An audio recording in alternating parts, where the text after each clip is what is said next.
All right, we are doing a Wednesday night fight. I am at Rob's. We are doing some Modern Warfare. So, with the Battlefront Vietnam stuff coming out, there's a gaming club in Wales, the Cardiff Gaming Club, and a gentleman there. What's his first name? Mike. Mike Edwards, I think is his last name. Put together some a conversion rules to get from Flames of War 3rd edition to Cold War, and it looks something like this. So Rob and I have decided, screw it, we're going to do 1986, what if the Soviets invaded? Our models are QRF. We're just doing a quick test game right now, and our scenario is we're doing a strange mission. There's a gas top over here, and the Canadians are tasked to hold it. So apparently that was a common thing in the actual 1986 time period during exercises by the Canadians. So he has, go through this with me, Rob, your artillery, you have off-board artillery, and that's the OP, right? Yes. So that's an M113, yes. QRF, and that's Dom's decals to get the, well, it's hard to say. No, it's a German company's decals. No, that one is? Okay. It's a German company. For all of them? Because I thought it was Dom's for everything. For all of them. Okay. So you've got Lynxes. Now, do these have guys in them, or are they just recon vehicles? They're just recce vehicles. Okay, they're recce vehicles. And then you've got a troop of 4. These are Leopard C1s, and this is your CO? OC. Or OC, or, yeah. So Leopard C1, OC. We have set up 24 inches from the corners. Now, because I'm attacking and I'm playing the guards list, again, the website, we may as well plug it, is stoppingtheredtide.com or Blogspot or whatever it is. Just put Stopping the Red Tide, all one word, and you get the free army lists, basically. So he's running the Canadian list. There's the Gasthof. The church is going to be one of my objectives. I'm further away, but I'm running guards, Soviet guard tanks. So you'd think that they'd be awesome, but really, most of the Soviet stuff is conscript, reluctant conscript or reluctant trained. So these guys are actually confident trained. I'm rocking 2 ZSU-24 Shilkas. They're anti-aircraft. He doesn't have aircraft, so basically I'm there to take out the light vehicles. I've got 3 T-80s, 3 T-80s. I've got a motor rifle platoon, so I've got 3 BTR-80s. Well, in these rules, the models are BTR-80s because the BTR-70s, which look like this, again, this is all QRF, but the molds from QRF are horrible for the old stuff. So the newer stuff, the BTR-80s look a lot better, so that's why I went with that. And again, QRF infantry, they're not painted, so we're not going to do too much of that. My close objective is further away because I think I've got more points than him. And we're just going to play Flames of War style and do it as we go. So here we go, man. All right, turn 1. Not too eventful for me. I moved the AA up behind here. I moved the T-80s up, thinking this is actually a hill here. It's molded into Rob's table. Was concealed to the observation post M113 that you can see on the hill there, but he was able to range in with, I guess he has 6 they're 109s? Yes. M109s? Yes. And so they ranged in and popped one of my tanks. I just learned that T-72s and T-80s are light tanks and are also fast and have white tracks. So I could have moved a bit further. I just moved up here. He moved to take the Gasthof, and he bogged down one of his leopards crossing the hedge, and that's about that. So it's my turn too. Okay, so we just completed turn 2. It was a bit more exciting. Finding out that the T-80s are light tanks and fast, I moved them 16 inches up against this hedge and shot into the open. One thing that came up is, and maybe we missed it, but the T-80 has the FCC rule, and we couldn't see anything in it, in the little rules packet. I mean, the rules packet is only 6 pages. Perhaps we missed it because we were just glancing over it. But FCC, we assume is fire control computer. Don't know what it does. And I also have, I guess there's an anti-tank missile that could be fired from the barrel. We assume that you probably shouldn't be able to move and shoot that. So I fired my main gun, which is 2 shots, so I only fired once. Long range, so I needed 5s, and I only bailed out 1 because this gun is very strong. The barrels are huge, but only 4 plus firepower. Over here, the BTR 70s are wheeled, so I was able to move 24 inches along this road. Basically park here, so next turn I can dismount my infantry into this church. And in the rules packet, unlike in Flames of War, these transports can stay on the board once I dismount. So that's what I'm going to be doing. And I figured I'd take some pot shots at these lynxes that are right here, but it turns out HMGs, the 15 millimeter HMGs that these things have, are only strength 3, whereas these 50 cals are strength 4, the same strength as in Flames of War. However, I did bail this out because I moved the remaining 2 T80s, still within 6 inches coherency here, and I moved the Shulkas up for next round. On his turn, the OP couldn't see anything, and the OC tank, he's sitting tight, so he has a great line of sight down the street here. And he opted to back his tanks. Oh yeah, we found out, and I don't know if this is bad or not, but these Leopard C1s, I was like, oh no, he's going to be firing 6 shots. My guys are only trained, but long range and so on. But it turns out they're only AT-13, and my front armor is 14 on these things. So his shots just bounce. So, man, these tanks are not going to be able to do they can't do anything to the front of my tanks.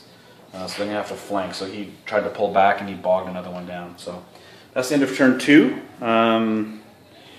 Don't know if the Canadian Army guys will let us know whether or not AT-13 compared to whatever AT-16 mine was is fair or not, but that's what the whole point of these test games are. So we'll go to turn 3. Okay, turn 3. My infantry deployed. I moved my BTRs up, took some shots at the lynxes, did absolutely nothing. My Shilkas drove up. They have 4 shots apiece, so when they move it's 2. I only bailed out 1 because he made a crazy amount of saves. These 2 T-80s moved up in here. I was debating whether or not to double time them to here, but I didn't want to chance an OP seeing them and then not smashing them. We made a mistake. Rob was looking at the frontal armor of his tank, not the AT value, so the guns on these things are in fact AT-16. So that was just a mistake on our part, so no big deal. He unbogged them and remounted, and then tried to cross the hedge and then bogged yet again. He moved this tank up in here, and then he moved the lynxes. These have 50 cal, so this is just within 8 inches between here and here. So he did shots through the alleyway here, concealed shots through here, and he was only able to pop 1 because I've got front armor of 3 on the BTRs, a side armor of 2, but I made my armor saves. The OC tank up on the hill over there shot over here and killed one of the Shulkas. And now it is my turn 4. The off-board artillery still not seeing very much, so my turn 4 coming up. Alright, turn 4 was not as kind to me. I gambled. I drove the T-80s out to kill the lone tank that was there, which I did. The BTRs and the lynxes are in a knife fight. Basically, with the way their strength of their guns are and the armor is you have to get into the side. So he was able to move a whole bunch of lynxes to the side, and I'm down to 1 BTR 70 here. He passed his motivation. Over yonder, I drove up in here. Completely forgot about this stupid command. That's an M109 observer team.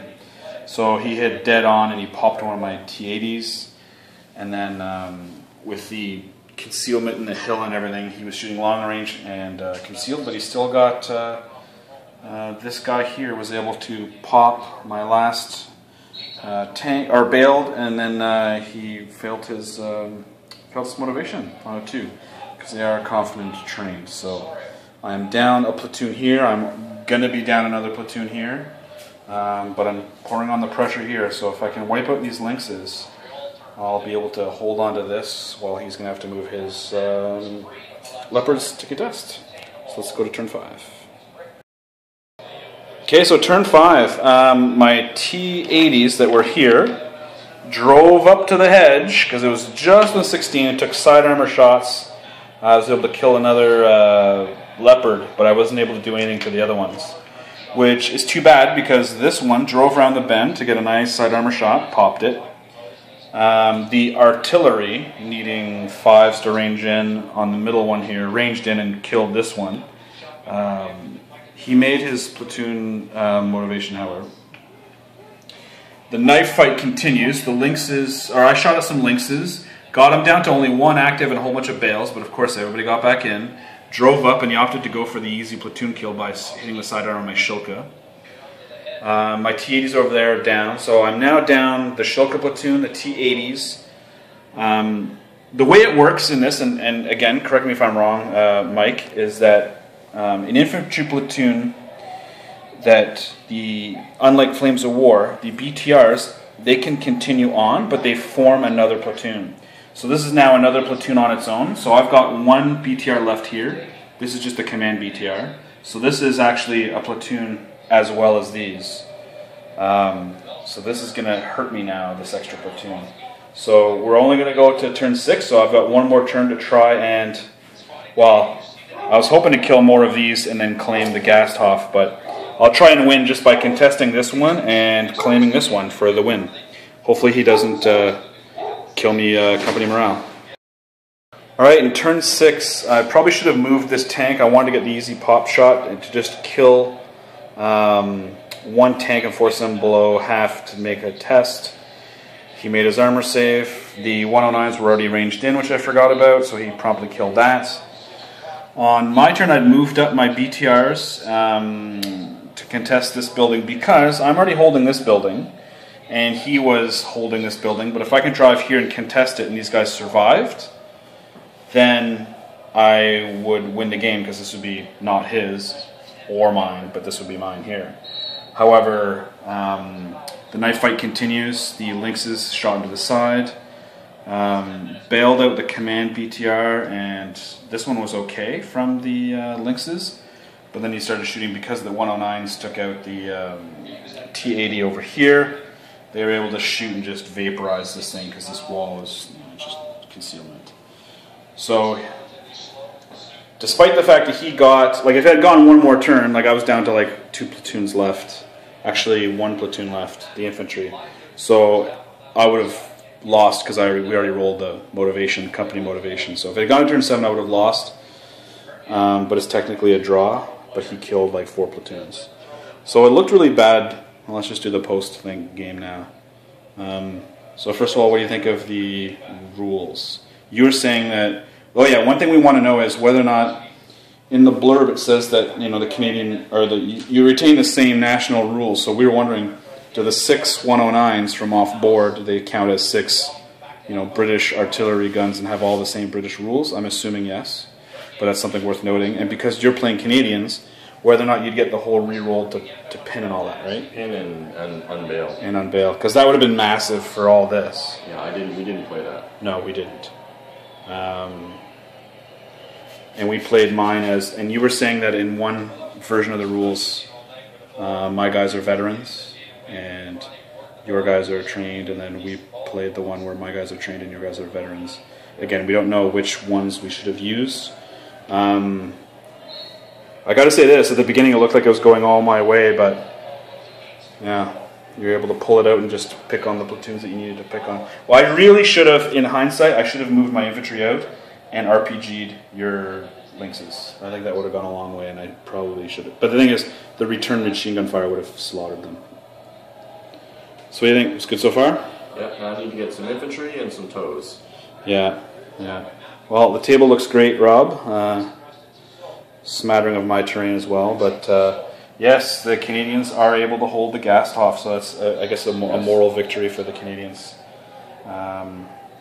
And I don't know why the atheist Soviets would have the church, but there you go, they're just denying it to the Canadians. Well, thanks for the game. We'll have to reread all those rules, but it went by pretty fast once we got the hang of like what the stats were. But I just need to figure out what the ERA armor does, because maybe that would have saved my TAs somehow. Armor. Yeah, but we don't. We didn't even really probably do like a shirts and rule. Yeah, you know what? It's probably that. But man, those off-board 109s, that was pretty key. And that was good. I don't know if I'm going to get artillery. I might get the MLRS. The shitty. You don't have to buy the models, so. Yeah, but I'd like to. I don't know. We'll see. Maybe that's what I'll look for at Historicon. There you go. All right. Well, thanks for the game, man. That was good.